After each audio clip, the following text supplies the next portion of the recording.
السلام علیکم ورحمۃ اللہ وبرکاتہ۔ بسم اللہ الرحمن الرحیم۔ رب اشرح لی صدری ویسر لی امری واحلل عقدۃ من لسانی یفقہوا قولی۔ آج ہم سٹارٹ کریں گے انشاءاللہ پارہ نمبر 28۔ نبی کریم صلی اللہ علیہ وآلہ وسلم نے فرمایا، قرآن مجید سفارش کرے گا، اس کی سفارش مانی جائے گی۔ یہ اپنے پڑھنے والے کے حق میں بحث کرے گا اور اس کی تصدیق کی جائے گی۔ جس نے اس کو اپنے سامنے رکھا تو یہ جنت کی طرف اس کی رہنمائی کرے گا، اور جس نے اس کو اپنے پیٹھ پیچھے رکھا تو یہ اسے ہانک کر جہنم میں لے جائے گا۔ نبی کریم صلی اللہ علیہ وآلہ وسلم نے فرمایا، تم میں سے بہترین وہ ہے جو قرآن سیکھے اور سکھائے۔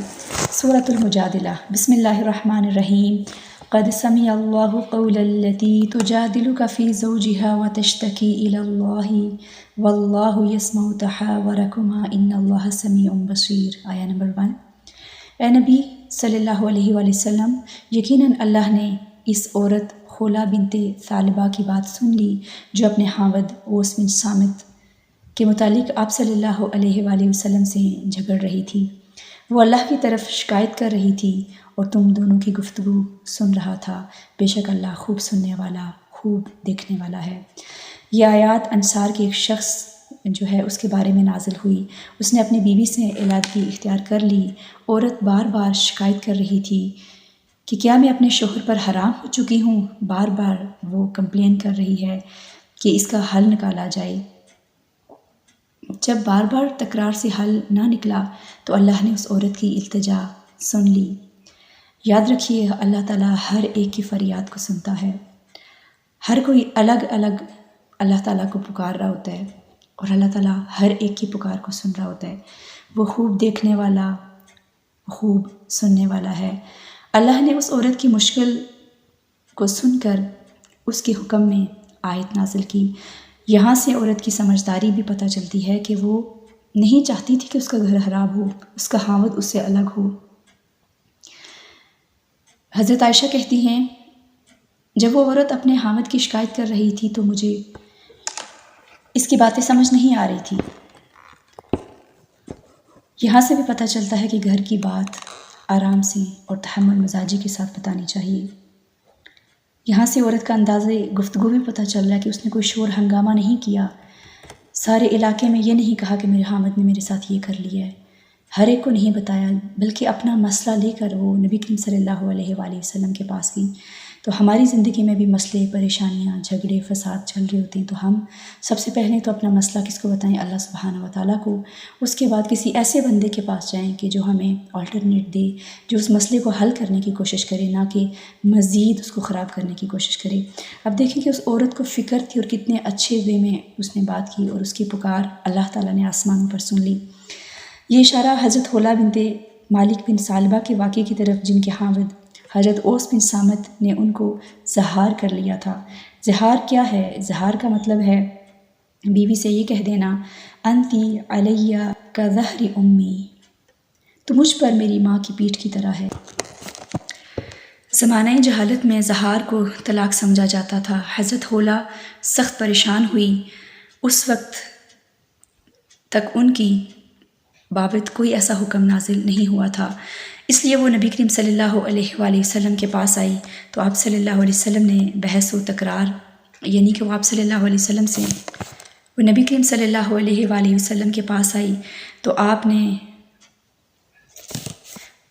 وہ نبی کریم صلی اللہ علیہ وآلہ وسلم کے پاس آئی تو آپ سے بحث و تکرار کرتی رہی، جس پر یہ آیت نازل ہوئی جس میں مسئلہ اظہار اور اس کا حکم و کفارہ بیان کیا گیا۔ حضرت عائشہ فرماتی ہیں کہ اللہ تعالیٰ کس طرح لوگوں کی باتیں سننے والا ہے کہ یہ ایک عورت گھر کی ایک بات جو ہے آپ صلی اللہ علیہ وآلہ وسلم کے ساتھ گھر کے کونے میں کر رہی تھی، نبی کریم صلی اللہ علیہ وآلہ وسلم سے مجادلہ کرتی اور اپنے خاوند کی شکایت کرتی رہی، مگر میں اس کی باتیں نہیں سنتی تھی، لیکن اللہ نے آسمانوں پر اس کی بات سن لی۔ سبحان اللہ۔ زہار کا کفارہ اب ہم دیکھیں گے کہ کیا ہے۔ ایک غلام کو آزاد کرنا، اگر اس کی طاقت نہ ہو تو پے در پہ روزے رکھنا، 2 مہینے کے مسلسل روزے رکھنا۔ اگر درمیان میں بغیر عذر، کسی شرعی عذر کے روزہ چھوڑ دیا تو نئے سرے سے پھر دوبارہ روزے پورے کرنے ہوں گے۔ اور یہاں پر عذر سے مراد بیماری یا سفر ہے۔ اگر پے در پہ روزے رکھنے کی طاقت نہ ہو تو پھر کیا کریں؟ 60 مساکین کو کھانا کھلانا ہے۔ نیکسٹ ہم بات کریں گے، بہت ہی امپورٹنٹ ٹاپک ہے سلام کے حوالے سے۔ سب سے پہلے تو ہمیں سلام کا پراپر طریقہ پتہ ہونا چاہیے کہ ہم سلام کیسے کریں۔ کہیں ہم اپنے سٹائل کے انداز میں سلام کر کے ساری نیکیاں تو ضائع نہیں کر رہے۔ ڈیفرنٹ وے میں لوگوں کو سلام کرتے ہوئے سنا ہے، آپ بھی ضرور چیک رکھیں اور دوسروں سے سوال کریں کہ ان کو کہیں کہ آپ ہمیں بتائیے کہ کیا ہمارا سلام کرنے کا انداز ٹھیک ہے یا نہیں۔ دوسروں کو سلام کر کے دکھائیں، السلام علیکم ورحمۃ اللہ وبرکاتہ۔ اگر ہم پورا سلام کریں گے تو کیا فائدہ ہے؟ 10 + 10 + 10 30 نیکیاں۔ اگر ہم جسٹ کہیں گے السلام علیکم تو 10 نیکیاں۔ اب اس کے آلٹرنیٹ سلام کس طرح سے کیا جاتا ہے؟ کچھ لوگ الف کو ہی کھا لیتے ہیں، السلام علیکم کہتے ہیں، السلام علیکم یا ڈیفرنٹ انداز۔ تو ان سے بچنے کی ضرورت ہے۔ سب سے پہلے صحیح طریقے پہ سلام کرنا آنا چاہیے۔ سلام اسلام کی نمایاں خصوصیات میں سے ہے۔ سلام اللہ کا نام بھی ہے، مسلمان کا مسلمان پر حق بھی ہے۔ مسلمان کی گفتگو کا آغاز سلام سے ہونا چاہیے۔ آپ کسی کو کال کریں، ہیلو کہنے کے بجائے آپ السلام علیکم ورحمۃ اللہ وبرکاتہ سے بات شروع کریں، اور جب اینڈ کریں تو تب بھی السلام علیکم ورحمۃ اللہ وبرکاتہ کے ساتھ ہی اینڈ کریں۔ اچھا، ہمیں اتنا مشکل لگ رہا ہوتا ہے نا کہ اتنا لمبا سلام کریں، وہ جو بیچ کی اتنی لمبی باتیں ہو رہی ہوتی ہیں وہ مشکل کیوں نہیں لگ رہی ہوتی؟ کیونکہ وہ ہماری پسند کی چیزیں ہوتی ہیں ساری۔ ان میں کسی کی لگ پولنگ، کسی کو ٹارگٹ کرنا، کسی کے بارے میں غیبتیں کرنا، یہاں کی باتیں ادھر کرنا۔ تو آج کوشش کر کے دیکھیں، آپ کو ٹائٹل بھی میں بھی ملا اس کی وجہ سے، لیکن نو پرابلم، آپ کی وجہ سے میں بھی آپ کے سلام کرنے کی وجہ سے کسی کا سلام ٹھیک ہو جائے، کسی کا انداز ٹھیک ہو جائے، کوئی ہیلو کہنا چھوڑ کر السلام علیکم ورحمۃ اللہ وبرکاتہ کہنا شروع کر دے۔ تو آپ لوگ ضرور کمنٹ سیکشن میں بھی بتائیے کہ کیا آپ نے سلام کرنا شروع کیا۔ ضرور چیک رکھیں کہ آپ دن میں تقریباً کتنے لوگوں کو ان ناؤن یا ناؤن آپ کے گھر میں لوگ ہیں سلام کرتے ہیں۔ آپ ایک روم سے دوسرے روم میں جائیں، یہ نہ دیکھیں ابھی سلام کیا تھا دوبارہ سے سلام کر لیں۔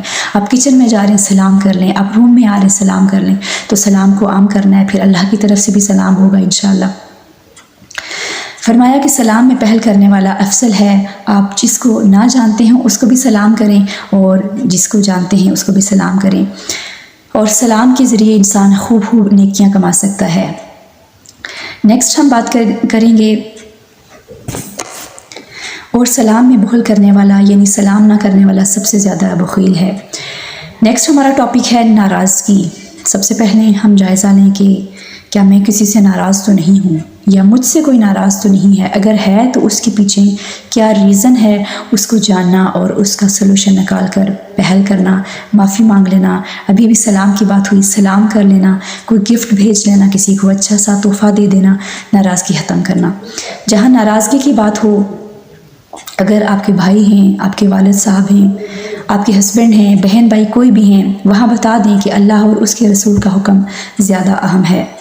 اس معاملے میں کوئی کمپرومائز نہیں ہوگا۔ کلیئر کٹ بات کہ اس معاملے میں کوئی کمپرومائز نہیں ہوگا۔ یہی لوگ ہیں جو حق بات کہتے ہیں، اللہ نے ان کے دلوں میں ایمان ثبت کر دیا۔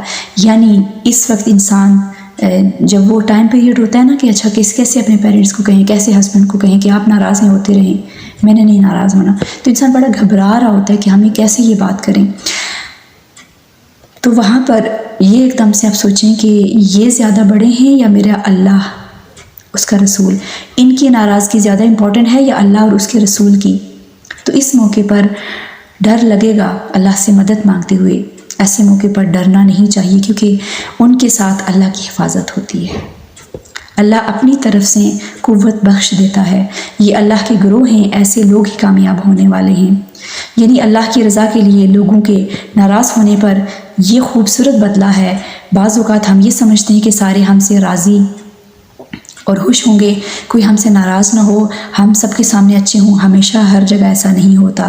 جہاں پر بھی ایسی کوئی بات ہو، ایسا کوئی معاملہ ہو، کوئی ہمارے ساتھ ناراضگی کا اظہار کرے، تو کیا ہم بھی اس کے ساتھ ویسا اظہار کریں گے؟ نہیں، ہم نے آگے بڑھ کر معافی مانگ لینی ہے، جھک جانا ہے، منا لینا ہے انشاءاللہ تعالیٰ۔ جہاں اللہ اور اس کے رسول کی بات آ جائے وہاں کوئی تنگ نظری نہیں کہ اس نے میرے ساتھ ایسا کیا تو میں تو اب ڈبل کروں گا، نہیں، ایسا نہیں ہونا چاہیے۔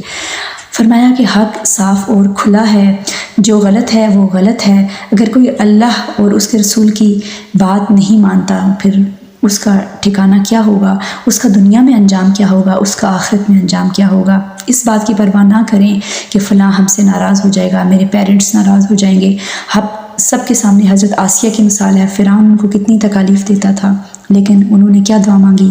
تکالیف برداشت کرتے ہوئے رب ابن لی عندک بیتا فی الجنہ، اور ان کو جنت دکھا بھی دی گئی۔ انہیں یہ نہیں تھا، انہوں نے یہ نہیں کہا کہ میرے اوپر ماحول نہیں ہے۔ موسیٰ علیہ السلام نے یہ نہیں دیکھا کہ ماحول نہیں ہے، یہاں پر کیسے کام کیا جائے۔ ہم ماحول کی بات کر رہے تھے، ہم ماحول بنا سکتے ہیں اگر ہم بنانا چاہیں۔ اس کے لیے کیا کرنا ہوگا؟ اس کے لیے سب سے پہلے وسعت نظری، اپنے دل کو بڑا کرنا ہوگا۔ دل سے یہ جو ہماری گندگیاں ہمارے دلوں میں پائی جاتی ہیں، نفرتیں، عداوتیں، دشمنیاں، ان کو نکالنا ہوگا۔ جب تک یہ نہیں نکلیں گی تب تک دل صاف نہیں ہوں گے، لوگوں کے ساتھ انٹریکشن نہیں ہوگا، لوگوں کے ساتھ ہمدردیاں نہیں ہوں گی۔ اور جو پھر اللہ تعالیٰ کی خاطر یہ سب کریں گے، اللہ تعالیٰ اپنی طرف سے انہیں دائمی نعمتیں عطا کر دے گا۔ کیا ہم نہیں چاہتے کہ اللہ کی طرف سے دنیا پر بھی ہمارے اوپر نعمتیں تمام ہوں اور آخرت میں بھی؟ اگر ہم چاہتے ہیں تو ہمیں رشتوں کو کاٹنے سے بچنا ہوگا اور بچانا ہوگا، صلح کرنی ہوگی اور کروانی ہوگی۔ سورۃ الحشر، بسم اللہ الرحمن الرحیم۔ سبح للہ ما فی السماوات وما فی الارض وہو العزیز الحکیم۔ اللہ کے لیے تسبیح کرتی ہے جو چیز آسمانوں میں ہے اور جو زمین میں ہے، وہی غالب ہے، خوب حکمت والا ہے۔ آسمانوں اور زمین کی تمام مخلوق اللہ کی تسبیح کر رہی ہے، کیا آپ نہ کریں گے؟ سبحان اللہ وبحمدہ، سبحان اللہ العظیم۔ اب دیکھیں کہ جب سے ہم نے دورہ قرآن سٹارٹ کیا ہے، بار بار تقریباً ہر پارے میں تسبیح کی اہمیت کے بارے میں بتایا گیا ہے، اور اب تو ہمیں اس چیز کی عادت ہو جانی چاہیے۔ ایک تو رمضان بھی ہے الحمدللہ، تو کوشش کریں کہ ہماری زبان ہر وقت ذکر سے تر ہو، چاہے گھر کے کام کاج کریں، چاہے عورتیں کپڑے دھو رہی ہیں، چاہے برتن دھوئے جا رہے ہیں، چاہے کوئی بھی کام کیا جا رہا ہے، کپڑے سلائی کیے جا رہے ہیں، عید کی تیاری کی جا رہی ہے، گھروں کو صاف کیا جا رہا ہے، زبان تو حالی ہے نا، اس کو پاک کیا جا سکتا ہے، تو تسبیح سے اس کو پاک کرنا ہے۔ تسبیح تمام مخلوق کے لیے رزق کی کنجی ہے۔ تسبیح کرنا، سبحان اللہ کہنا 100 بار سورج طلوع ہونے اور غروب ہونے سے 100 اونٹوں سے افضل عمل ہے۔ سبحان اللہ۔ تسبیح کرنے سے جنت میں درخت لگتے ہیں۔ نبی کریم صلی اللہ علیہ وآلہ وسلم سونے سے پہلے مسلسل تسبیح کرتے تھے۔ اللہ سے دعا ہے کہ اللہ تعالی ہماری زبان کو بھی ذکر اور تسبیح سے تر کر دے، آمین۔ نیکسٹ جس ٹاپک پہ ہم بات کریں گے، بہت ہی پیارا ٹاپک ہے، خود بھوکے رہ کر دوسروں کو کھانا کھلانا۔ ایک شخص نبی کریم صلی اللہ علیہ وآلہ وسلم کی خدمت میں حاضر ہوا اور کہا، میں فاقہ زدہ ہوں۔ آپ صلی اللہ علیہ وسلم نے اپنی ازواج کے پاس اسے بھیج دیا، لیکن کھانے کی کوئی چیز نہ تھی۔ رسول اللہ صلی اللہ علیہ وآلہ وسلم نے فرمایا، کوئی ایسا شخص ہے جو آج رات اس شخص کی مہمان نوازی کرے تو اللہ اس پر رحم فرمائے گا۔ ایک انصاری صحابی اٹھ کھڑے ہوئے، کہنے لگے، اللہ کے رسول، میں کروں گا۔ پھر وہ انہیں اپنے ساتھ گھر لے گئے اور اپنی بیوی سے کہا کہ رسول اللہ صلی اللہ علیہ وآلہ وسلم کے مہمان ہیں، ایک فقیر فاقہ زدہ شخص ہے جس کو کچھ تھوڑا سا کھانے کو چاہیے۔ آپ دیکھیے کہ اس کو مہمان کا درجہ دیا، سبحان اللہ، اور اس کو آپ نے اپنے گھر والوں کے پاس بھیجا۔ انصاری نے اس کو اپنا مہمان بنا لیا۔ دیکھیے کس طرح مسلمان کی عزت کرتا ہے، اللہ کے رسول کے دیے ہوئے کام کو اپنی خوش قسمتی سمجھتا ہے۔ تو انہوں نے اپنی بیوی سے کہا، ان سے کوئی چیز بچا کر نہ رکھنا۔ کہنے لگی، اللہ کی قسم، میرے پاس تو صرف بچوں کا کھانا ہے اور کچھ نہیں۔ گھر میں انصاری صحابی نے کہا، جب بچے کھانا مانگنے لگیں تو انہیں سلا دینا، چراغ بجھا دینا، آج رات ہم بھی بھوکے ہی سو جائیں گے۔ بیوی نے ایسا ہی کیا۔ پھر وہ شخص صبح آپ صلی اللہ علیہ وآلہ وسلم کی خدمت میں حاضر ہوا تو رسول اللہ صلی اللہ علیہ وآلہ وسلم نے اس کی تعریف فرمائی کہ فلاں اور فلاں عورت پر اللہ بہت خوش ہوا ہے، فرمایا کہ اللہ تعالیٰ آپ پر مسکرایا ہے۔ تو وہ خود بھوکے رہ کر دوسروں کو کھلاتے ہیں۔ کیا ہم خود بھوکے رہ کر دوسروں کو کھلاتے ہیں؟ ہم سب کے گھروں میں بھی کسی نہ کسی کا آنا جانا لگا رہتا ہے۔ کیا ہم کسی کو کھانے کا پوچھتے ہیں؟ کیا ہم کسی کو اچھی جگہ پرووائڈ کرتے ہیں؟ اب سوچیں کہ ہمارے گھر اگر کسی مہمان نے آنا ہو، کسی اچھی دوست نے ہی آنا ہو، ہم کیا کریں گے؟ ہم رات سے اس کے کھانے کی تیاریاں شروع کر دیں گے، کیا کیا بنانا ہے، کیا پہننا ہے، کیسا پہننا ہے، اور ساری ہماری پلاننگ ہوگی۔ اور اس کے برعکس ایک سوالی گھر میں آ جائے تو ہم اس کی ضروریات کو پورا نہیں کرتے، اس کو کھانے تک نہیں پوچھتے۔ چلیں اس کے لیے اگر اسپیشل ڈش نہیں اس ٹائم تیار کر سکتے، لیکن ایٹ لیسٹ جو گھر میں بنا ہے اس کے لیے تو پوچھ لیں، چائے پانی کے لیے تو پوچھ لیں۔ اور پھر کھلانے کے بعد، دینے کے بعد ان سے مزید ہم کہتے ہیں ہمارے لیے دعا کرنا۔ وہ جو دعا کریں گے وہ ویسے بھی ان کے دل سے نکلے گی۔ دے کر احسان مت جتلائیں، لوگوں سے دعائیں مت مانگیں، دے کے اللہ کے حوالے کر دے، اللہ تعالیٰ تیرے چہرے کی خاطر ہم نے یہ صدقہ کیا۔ تو ضرور اس دفعہ اس چیز پہ بھی چیک رکھیں کہ کوئی گھر پہ سوالی آ رہا ہے، میں اس کے ساتھ کیسا معاملہ، کیسی ڈیلنگ کرتی ہوں، کیا اس کو کھانے کو پوچھتی ہوں، اس کو اچھی جگہ پرووائڈ کرتی ہوں، اس کے ساتھ اچھی باتیں کرتی ہوں، اس کے ساتھ اچھا بولتی ہوں یا نہیں بولتی۔ سورۃ الحشر آیہ نمبر 18، یا ایھا الذین آمنوا اتقوا اللہ ولتنظر نفس ما قدمت لغد واتقوا اللہ ان اللہ خبیر بما تعملون۔ اے ایمان والو، اللہ سے ڈرو اور ہر شخص کو دیکھنا چاہیے کہ اس نے کل کے لیے آگے کیا بھیجا ہے، اور تم اللہ سے ڈرتے رہو، بے شک اللہ خوب خبر والا ہے جو تم عمل کرتے ہو۔ ہمیں سے ہر ایک کو دیکھنا چاہیے کہ اس نے کل کے لیے آگے کیا بھیجا۔ دنیا کا کل نہیں، دنیا کے کل کی بات نہیں ہو رہی۔ یہ وہ کل ہے دنیا کا جس کے بارے میں ہم بڑے غم زدہ ہوتے ہیں، لیکن یہاں پر آخرت کے کل کی بات کی گئی ہے۔ اپنی قبر کے لیے ہم کیا تیاری کر رہے ہیں اور اپنی آخرت کے لیے ہم کیا تیاری کر رہے ہیں، یہ ہمیں دیکھنا ہوگا۔ ہمیں سے ہر ایک کو دیکھتے رہنا چاہیے کہ ہم نے آخرت کے لیے کیا جمع کیا ہوا ہے۔ انسان کو نیک اعمال میں جلدی کرنی چاہیے، کیونکہ نہیں پتہ کہ کل کا دن اس کو نصیب ہوگا یا نہیں ہوگا۔ آج اس وقت جو موقع ملا ہے وہ کر لیں، کل پر مت چھوڑیں کہ کل ہم یہ کام کریں گے، کیونکہ کل کبھی نہیں آتا۔ اور آپ خود سوچیں کہ کتنی ایسی باتیں ہم نے شاید کیوں کہ ہم نیکسٹ ٹائم کریں گے، ہم کل کریں گے، ہم یہ ٹائم گزر جائے، پہلے ہم یہ اپنی اسٹڈیز کمپلیٹ کریں، پھر ہم قرآن پڑھیں گے، لیکن وہ انسانی دنیا سے رخصت ہو جاتا ہے، لیکن وہ کل نہیں آتا۔ تو کل پر کبھی بھی مت چھوڑیں، کیونکہ جو موقع ملا ہے اس کو لے لیں، اچیو کر لیں۔ تو آخرت کی تیاری کرتے کرتے ہمیں زندگی بسر کرنی چاہیے۔ زندگی کا ہر دن آخرت کی تیاری کے لیے ہونا چاہیے۔ اور تیاری کیا ہے؟ قیامت کے دن کے 5 سوال۔ اس عمر کے بارے میں سوال کیا جائے گا کہ کہاں صرف کی، جوانی کے بارے میں کہاں استعمال کی، مال کے بارے میں کہاں سے کمایا اور کہاں خرچ کیا، اور جو کچھ سیکھا اس پر عمل کتنا کیا۔ اور یہی نیک اعمال ہوں گے جو قبر میں ہمارے کام آئیں گے۔ نماز ہے، صدقہ ہے، زکوٰۃ ہے، دوسروں کی مدد کرنا ہے، اپنی ذات کی وجہ سے کسی کو تکلیف نہیں دینی ہے، امر بالمعروف و نہی عن المنکر کرنا ہے، اور اس طرح کے دیگر بہت سے نیک اعمال۔ فرمایا جو لوگ ایمان لائے اور نیک اعمال کیے وہ جنت والے ہیں اور وہ اسی میں رہیں گے۔ سورۃ الصف، بسم اللہ الرحمن الرحیم۔ سبح للہ ما فی السماوات و ما فی الارض وہو العزیز الحکیم۔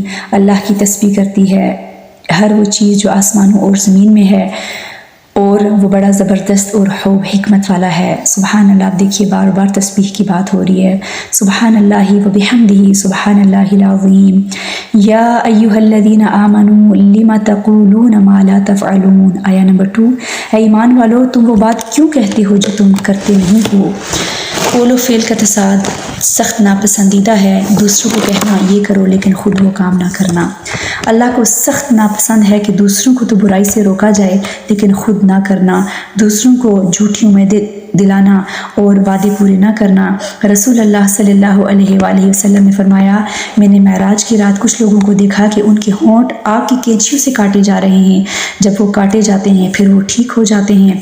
میں نے پوچھا جبریل علیہ السلام یہ کون ہیں؟ انہوں نے کہا یہ آپ کی امت کے وہ خطیب ہیں جو وہ بات کہتے تھے وہ خود اس پر عمل نہیں کرتے تھے، اور دوسروں کو تو بتاتے تھے لیکن اس پر خود عمل نہیں کرتے تھے، جو اللہ کی کتاب کو پڑھتے لیکن اس پر عمل نہیں کرتے تھے۔ قول اور فعل کے تضاد کرنے والے کا جہنم میں کیا حال ہوگا؟ رسول اللہ صلی اللہ علیہ وآلہ وسلم نے فرمایا، قیامت کے دن ایک شخص کو لایا جائے گا، اس کو جہنم میں ڈال دیا جائے گا، پھر اس کی آگ میں آنتیں باہر آ جائیں گی۔ وہ شخص اس طرح چکر لگائے گا جس طرح گدھا چکی پر چکر لگاتا ہے۔ وہ جہنم میں جب ڈالا جائے گا اور جہنم میں مزید اس کے جو ارد گرد لوگ ہوں گے وہ جمع ہو جائیں گے اور پوچھیں گے تمہاری یہ حالت کس طرح سے ہے؟ کیا تم ہمیں اچھے کام کرنے کو نہیں کہتے تھے اور برے کاموں سے روکتے نہیں تھے؟ کہے گا ہاں، میں تمہیں اچھے کاموں کا کہتا تھا، خود نہیں کرتا تھا، برے کاموں سے تمہیں روکتا تھا اور خود کرتا تھا۔ تو اس سے ہم نے کیا سیکھا کہ ہمیں حد الوسع بچنے کی کوشش کرنی چاہیے کہ ہم یہ ضرور سوچیں کہ ہم جو بات کسی کو کہہ رہے ہیں اس پر عمل کتنا کر رہے ہیں۔ انسان سوچ کر بات کہے، پھر جو کہے وہ کرے، وعدہ کریں اس کو پورا کریں۔ ہم بعض اوقات بچوں سے بہت زیادہ جھوٹ بول رہے ہوتے ہیں، یہاں پہ آئیں آپ کو کچھ دیں گے، ہم یہاں فلاں جگہ جا رہے ہیں، تو ان جھوٹ سے بچنے کی ضرورت ہے۔ بعض اوقات ہم بچے اگر سو رہے ہیں، وہ اٹھ نہیں رہے ہوتے، 8 بج رہے ہوں گے، ہم کہیں گے 7 بج رہے ہیں، اتنا کم ٹائم لگے۔ چھوٹی چھوٹی باتوں پہ ہم چکر کے ہم کہاں کہاں جھوٹ بولتے ہیں۔ بہت دفعہ ہم ایسے ہی نان سیریس وے میں، ہمیں پتہ ہی نہیں ہوتا کہ جھوٹ ہے، اس کو جھوٹ سمجھتے ہی نہیں ہے، اور ہم وہ باتیں کر رہے ہوتے ہیں۔ ہم اپنے آپ کے ساتھ کمٹمنٹ کریں، ہم اپنے آپ کے ساتھ ٹارگٹ سیٹ کریں کہ ہم نے ان چیزوں کو اپنی زندگی سے نکالنا ہے انشاءاللہ۔ دین کے لیے اپنی کوششیں پیش کرتے رہنا چاہیے، اس کام کو خوشی سے کیا کریں۔ ہم میں سے کون کون اللہ کے دین کا مددگار بننا چاہتا ہے؟ ہم سب بننا چاہتے ہوں گے، لیکن صرف کہہ دینے سے اللہ کے دین کے مددگار نہیں بنا جا سکتا۔ یہاں پر پکارا جا رہا ہے کونوا انصار اللہ، تم اللہ کے مددگار بن جاؤ۔ جیسے عیسیٰ ابن مریم نے حواریوں سے کہا تھا اللہ کی راہ میں میرا مددگار کون ہے؟ حواریوں نے کہا ہم اللہ کے مددگار ہیں۔ ہم کس طرح سے اللہ کے دین کی مدد کر سکتے ہیں؟ کیا ہم قرآن کی تلاوت ٹھیک کرتے ہیں؟ ہمیں قرآن ٹھیک پڑھنا آتا ہے؟ کیا ہمیں کتاب و حکمت کی تعلیم آتی ہے؟ قرآن کی صحیح تلاوت کرنا، تزکیہ، دلوں کی صفائی، اخلاق کی صفائی، نیت، اور اس کے ساتھ قرآن و سنت رسول اللہ صلی اللہ علیہ وآلہ وسلم کی باقاعدہ تعلیم کیا ہے؟ ہمارے اندر یہ سب تعلیمات ہونی چاہیے۔ ہمیں تلاوت کرنا آنی چاہیے، پراپر سیکھنا چاہیے، تجوید کو سیکھنا چاہیے، رولز کو سیکھنا چاہیے، ترتیل کو سیکھنا چاہیے، بہتر سے بہترین انداز میں قرآن پڑھنا آنا چاہیے، اور پھر اس کے ساتھ ساتھ ہم تزکیہ بھی کرتے رہیں۔ یہ تعلیم، یہ تزکیہ، یہ عمل، یہ سب کیا ہے؟ یہ اللہ تعالیٰ کا فضل ہے جو انسان کو اللہ تعالیٰ کی طرف سے ملتا ہے۔ اہل کتاب کی مثال دی گئی اور سمجھایا گیا تم پڑھنے پڑھانے والے لوگوں کی طرح نہ ہو جانا جن لوگوں کو تورات کا حامل بنایا گیا۔ انہوں نے پڑھ تو لیا، حفظ تو کر لیا، یاد تو کر لیا، لیکن اس پر عمل نہ کیا۔ ان کی مثال اس گدھے کی سی ہے جو کتابیں اٹھائے ہوئے ہے۔ اس سے بھی بری مثال ان لوگوں کے لیے جنہوں نے اللہ کی آیات کو جھٹلایا، اور اللہ ظالم لوگوں کو ہدایت نہیں دیتا۔ تو عمل کے بغیر کتابیں پڑھنے والوں کی یہ مثال دی گئی ہے، ان کی مذمت کی گئی ہے، اور پچھلی قوموں کی مثال دے کر نصیحت کی گئی ہے۔ کیونکہ ایک روایت میں آتا ہے، حسن کہتے ہیں کہ قرآن کو پڑھنے والے کا سب سے زیادہ حقدار وہ ہے جس کے عمل میں یہ قرآن دکھائی دی۔ تو ہم خود اپنے آپ سے خود سوال کریں کہ مجھے اگر قرآن پڑھنا آتا ہے تو دیکھوں یہ میرے عمل میں کتنا ہے۔ کیا میں بہت اچھی تجوید پڑھ لیتی ہوں لیکن میں عمل نہیں کرتی؟ ابن قیم کہتے ہیں قرآن پڑھنے والے وہ لوگ ہوتے ہیں جو عمل کرنے والے تھے، جو کچھ اس میں تھا اس پر عمل کرنے والے تھے، اگرچہ قرآن ان کو زبانی یاد نہ بھی ہو، وہ اہل قرآن میں سے تھے۔ لیکن جو شخص اس کو زبانی یاد کر لے پھر نہ وہ عمل کرے تو پھر وہ اہل القرآن میں سے نہیں ہے۔ وہ قرآن کے حروف اور الفاظ کو ایسے درست کر کے پڑھتا ہے جیسے کہ تیروں کو سیدھا کیا جاتا ہے۔ تو حامل قرآن کی عملی زندگی میں بھی تبدیلی آنی چاہیے۔ عبداللہ بن مسعود کہتے ہیں کہ حامل قرآن کے شایان شان ہے کہ اسے اس کی رات سے پہچانا جائے جب سب لوگ سو رہے ہوں، اسے اس کے دن سے پہچانا جائے جب لوگ کھا پی رہے ہوں، اسے اس کے غم سے پہچانا جائے جب لوگ خوش ہو رہے ہوں، اسے اس کے رونے سے پہچانا جائے جب سب لوگ ہنس رہے ہوں، اسے اس کی خاموشی سے پہچانا جائے جب سب لوگ باتوں میں مشغول ہوں، اسے اس کی خشوع سے پہچانا جائے جب لوگ فخر اور تکبر کر رہے ہوں۔ حامل قرآن رونے والا ہو، اس کو آنسوں سے پہچانا جائے، اس کو آنسوں آنے چاہیے، اس کا دل نرم ہونا چاہیے، غمگین ہو یعنی فکر آخرت کے اندر وہ بردبار ہو، آخرت کی فکر میں وہ جینے والا ہو، لوگوں کی باتوں پر وہ ہائپر ہونے والا نہ ہو، اس کو بات بات پہ غصہ آنا نہیں چاہیے بلکہ وہ صبر کر جانے والا ہو۔ پھر فرمایا کہ بہت زیادہ باتونی شخص اہل قرآن، ایک شخص اہل قرآن ہے اور پھر وہ باتونی بھی ہے، تو بہت زیادہ باتونی شخص کو ناپسندیدہ کیا گیا۔ قرآن پڑھنے والے کے اندر یہ ٹھہراؤ لازمی ہے۔ حامل قرآن کو چاہیے نہ تو شور شرابہ کرے اور نہ چیخے چلائے، یعنی اس کی زندگی میں اس کے قرآن پڑھنے کا اثر نظر آنا چاہیے۔ پھر اینڈ پہ حضرت آسیہ کی دعا بتائی گئی، رب ابنی لی عندک بیتا فی الجنہ، کہ اتنے تنگ حالات میں فرعون کے ظلم سہتے ہوئے وہ اللہ کو یاد کرتی رہی۔ کیا تھا ان کے اندر ایمان تھا۔ ہمارے اندر ایمان کی کمی ہے، ہم ماحول کو بلیم کر رہے ہوتے ہیں، لوگوں کو بلیم کر رہے ہوتے ہیں۔ ہم ایک دفعہ اپنے اندر جھانک کر تو دیکھیں کمی کہاں پر ہے۔ وہ اللہ سے اتنی تکلیف دہ حالات میں وہ کیا کہہ رہی ہیں، اے اللہ میرے لیے اپنے پاس جنت میں گھر بنا دے۔ آج ہم حالات کا رونا روتے رہتے ہیں، تو حالات کا رونا رونے سے بہتر ہے کہ انسان اپنے اوپر خود کام کرے، اپنے اوپر کام کر کے دکھا دے کہ ہاں ہم کر سکتے تھے۔ اللہ تعالیٰ سے دعا ہے کہ اللہ تعالیٰ ہمیں اپنے لیے خالص کر لے، ہمیں چن لے اور ہم سے دین کا بہترین کام لے لے۔ پارے کے اہم نکات: احسان فراموش ہونا بہت بڑی ناشکری ہے۔ دل کی تنگی تسبیح کی کثرت سے درست ہوتی ہے۔ درجوں کی بلندی کے لیے ایمان اور علم ضروری ہے۔ منافقت کا علاج ذکر ہے، تو اللہ تعالیٰ ہم سب کی زبان کو ذکر سے تر کر دے، آمین۔ سبحانک اللہم و بحمدک، اشہد ان لا الہ الا انت، استغفرک و اتوب الیک۔ السلام علیکم ورحمۃ اللہ وبرکاتہ۔